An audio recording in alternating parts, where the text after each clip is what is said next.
আসসালামু আলাইকুম বন্ধুরা।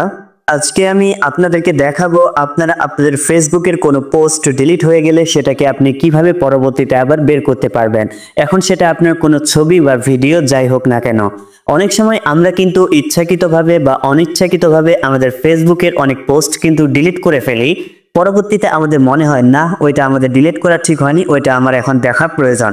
তো এরকম যদি হয়ে থাকেন তাহলে আমার আজকের এই ভিডিওটা আপনার জন্য, কেননা আজকে আমি আপনাদেরকে খুব সহজভাবে দেখাবো যে কিভাবে আপনার ফেসবুক থেকে ডিলিট হয়ে যাওয়া যে কোনো পোস্ট আপনি পরবর্তীতে আবার বের করতে পারবেন। তো বন্ধুরা, ভিডিওটা কিন্তু অনেক স্পেশাল এবং আকর্ষণীয় হতে চলেছে। তো ভিডিওটা শুরু করার আগে আপনাদের কাছে একটি ছোট্ট অনুরোধ, আপনারা যদি আমার এই রাফিউল ইসলাম টেক গাইড চ্যানেলে নতুন হয়ে থাকেন অবশ্যই চ্যানেলটিকে সাবস্ক্রাইব করে দিবেন। তো চলুন কথা না বাড়িয়ে ভিডিওটিকে শুরু করা যাক। তো আমি আপনাদেরকে দেখানোর জন্য সবার প্রথমে আমার ফেসবুক অ্যাপটিকে ওপেন করে নিচ্ছি। তারপর এখান থেকে আমি আমার প্রোফাইলে চলে যাচ্ছি।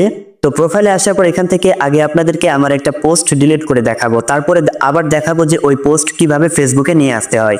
তো এখান থেকে এই যে আমার একটা পোস্ট, এই যে দেখতে পাচ্ছেন, এই যে হচ্ছে জমশেদ মজুমদার, এই যে পোস্ট রয়েছে, এটা হচ্ছে আমি 18 ঘন্টা আগে করেছিলাম। তো এটাকে এখন ডিলিট করব। তো ডিলিট করার জন্য আমি কি করব, এই পোস্টের হচ্ছে ডান পাশে যে 3 ডট আইকন রয়েছে এটার উপর এখান থেকে ক্লিক করব। তো ক্লিক করার পর এখান থেকে যদি আমি এই পোস্টকে ডিলিট করতে চাই, এই ভিডিওটাকে ডিলিট করতে চাই, তাহলে কিন্তু এখান থেকে দুইটা অপশনের সাহায্যে ডিলিট করতে পারবো। যেমন এখানে দেখাচ্ছে মুভ টু আর্কাইভ আর একটা হচ্ছে মুভ টু ট্রাস্ট। আমরা সাধারণত ফেসবুকে যদি কোনো ভিডিওকে ডিলিট করতে চাই তাহলে কিন্তু আমাদেরকে এই যে দুইটা অপশন রয়েছে এই দুইটার মাধ্যমে কিন্তু ডিলিট করতে হয়। তো আমি আপনাদেরকে এখন এখান থেকে এই যে মুভ টু ট্রাস্ট রয়েছে এটার সাহায্যে ডিলিট করে দেখাবো। এর জন্য আমি এটার উপর ক্লিক করতেছি, তারপর এখান থেকে এই যে মুভ অপশন চলে এসেছে। তো তারপর এখান থেকে আমি হচ্ছে মুভে ক্লিক করতেছি। তো এই মুভে ক্লিক করার সাথে সাথে কিন্তু এখান থেকে দেখুন ওই পোস্টটা কিন্তু আমার ডিলিট হয়ে গেছে। যদি এখান থেকে একটু স্ক্রল করে নেই, তারপর এখান থেকে দেখুন ওই ভিডিওটা কিন্তু আমার এখানে আর প্রোফাইলের মধ্যে কিন্তু নাই। তো চলুন এবার আপনাদেরকে দেখাই যে আপনারা কি করে ওই ভিডিওটাকে অর্থাৎ ডিলিট করা ভিডিওটাকে আবার আপনি হচ্ছে আপনার ফেসবুকে পুনরায় ফিরিয়ে নিয়ে আসতে পারেন। এর জন্য কি করবেন, এর জন্য আপনি হচ্ছে আপনার ফেসবুকের হোম পেজে চলে আসবেন। তো হোম পেজে আসার পর এখান থেকে আপনি কি করবেন, এখান থেকে আপনি উপরের দিকে 3 ডট আইকন পেয়ে যাবেন। তো আপনি কি করবেন, এই যে 3 ডট আইকনটা রয়েছে এটার উপর আপনি এখান থেকে ক্লিক করবেন।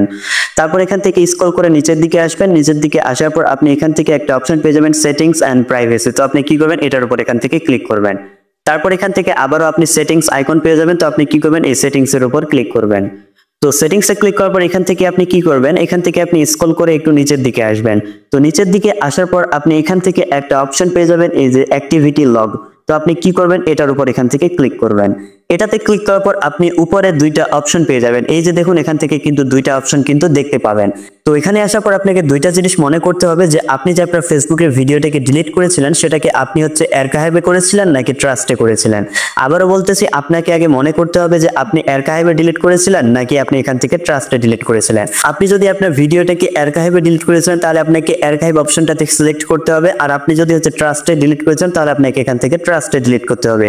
তো একটু আগে যেহেতু আমি আমার ভিডিওটাকে মুভ টু ট্রাস্ট অর্থাৎ এই যে ট্রাস্ট অপশনটা রয়েছে এটাতে ডিলিট করলাম, সেটা আমি এখান থেকে ট্রাস্টে ক্লিক করতেছি। আর আপনি যদি আর্কাইভে ডিলিট করেছেন তাহলে আর্কাইভে ক্লিক করবেন, অর্থাৎ আপনি যেখানে ডিলিট করেছেন সেটাতে ক্লিক করবেন। তো এখানে আসার পর এখান থেকে যদি একটু খেয়াল করেন তাহলে এখান থেকে দেখতে পাচ্ছেন আমি একটু আগে যে পোস্ট বা ভিডিওটাকে ডিলিট করলাম সেটা কিন্তু এখানে দেখাচ্ছে। তো এখন এটাকে আমরা কিভাবে আবার আমাদের ফেসবুকে নিয়ে যাব। তো এটা করার জন্য আপনি কি করবেন, এখান থেকে আপনার ওই ভিডিওটার ডান পাশে আপনি একটা 3 ডট আইকন পেয়ে যাবেন। তো আপনি কি করবেন, এটার উপর এখান থেকে ক্লিক করবেন। তো ক্লিক করার সাথে সাথে আপনি এখান থেকে অনেকগুলো অপশন কিন্তু পেয়ে যাবেন। তো এখন আপনি এখান থেকে কি করবেন, এখান থেকে আপনি একটা অপশন পেয়ে যাবেন, এই যে অপশনটাকে দেখতে পাচ্ছেন রিস্টোর টু প্রোফাইল। তো আপনি কি করবেন, এটার উপর এখান থেকে ট্যাপ করবেন। তো এটাতে ট্যাপ করার সাথে সাথে কিন্তু এখান থেকে দেখতে পাচ্ছেন ওই ভিডিওটা কিন্তু আমার এখানে আর নেই, অর্থাৎ এটা কিন্তু আমার প্রোফাইলে চলে গেছে। তো চলুন এবার যদি আপনাকে একটু আমি হচ্ছে ব্যাকে গিয়ে দেখাই তাহলে বিষয়টাকে দেখতে পারবেন। তো আমি ব্যাকে চলে আসতেছি। তো ব্যাকে আসার পর এখান থেকে আমি চলে যাচ্ছি আমার প্রোফাইলে, তারপর এখান থেকে স্ক্রল করে নিচ্ছি। তারপর এখান থেকে যদি আমি একটু নিচের দিকে আসি, তো নিচের দিকে আসার পর এখান থেকে দেখতে পাচ্ছেন এই যে আমার পোস্ট বা ভিডিও সেটা কিন্তু আবার কিন্তু এখানে চলে এসেছে। তো বন্ধুরা, আপনারা কিন্তু দেখতেই পেলেন আপনার ফেসবুক থেকে ডিলিট হয়ে যাওয়া ভিডিও বা ছবিকে কিন্তু পুনরায় আপনি আবার ফেসবুকে নিয়ে আসতে পারবেন। তো আশা করি আপনারা বিষয়টাকে বুঝতে পেরেছেন। তো বন্ধুরা, ভিডিওটি যদি ভালো লাগে অবশ্যই আমার এই রাফিউল ইসলাম টেক গাইড চ্যানেলটিকে সাবস্ক্রাইব করে পাশে থাকা বেল বাটনটিতে ক্লিক করে অল করে দিবেন, যাতে আমার এরকম উপকারী ভিডিওগুলো সবার আগে আপনাদের কাছে পৌঁছে দিতে পারি। তো এতক্ষণ পর্যন্ত আপনাদের সাথে ছিলাম আমি মোহাম্মদ রাফিউল ইসলাম।